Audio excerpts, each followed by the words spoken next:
அநேகருடைய கிறிஸ்தவ வாழ்க்கை துன்பத்திலும் பாடுகளிலும் உபத்திரவங்களிலும் வியாதிகளிலும் கடந்து போகிறது. ஏன்? வேதத்தின் வெளிச்சம் இல்லாமல் உங்களால் அசைக்கவே முடியாது இந்த உபத்திரவங்களை, விரட்டவே முடியாது இந்த கஷ்டங்களை.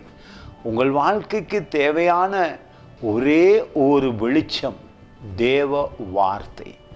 அந்த வெளிச்சத்துக்கு முன்பாக நீங்கள் நடக்கும் பொழுது உங்கள் பாடுகள், சுமைகள், வேதனைகள் இயேசு கிறிஸ்துவினால் விரட்டப்படும்.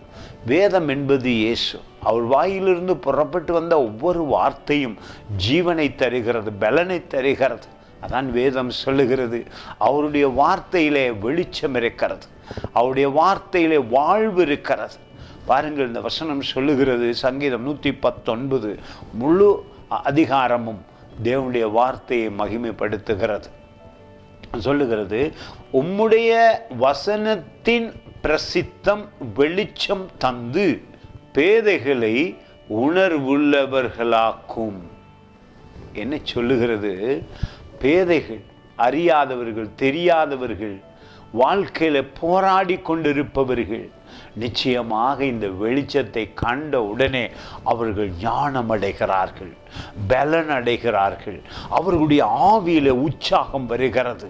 எப்படி வாழ வேண்டும் என்று பூமியிலே கற்றுக்கொள்ளுகிறார்கள். அநேகருக்கு மனிதர்கள் நினைக்கிறார்கள், பயமுறுத்தி அடித்து புத்தி சொல்லி அநேகரை அறிவுடையவர்களாய் ஆக்கிவிடலாம் என்று நினைக்கிறார்கள். ஒரு நாளும் முடியாது. அறிவுடையவர்களாய் மாற்றுவது வேதம். வேதத்தை வாசிக்கும் பொழுது நீங்களே உணர்ந்து உங்கள் பாவங்களை வெறுத்து விடுவீர்கள், உங்கள் வேதனைகளை விரட்டி விடுவீர்கள், ஞானம் அடைவீர்கள், விளங்கிக் கொள்ளுவீர்கள், உணர்வு அடைவீர்கள். வேதத்தினால் உண்டாகும் அதிசயங்கள் ஆயிரங்கள். God bless you.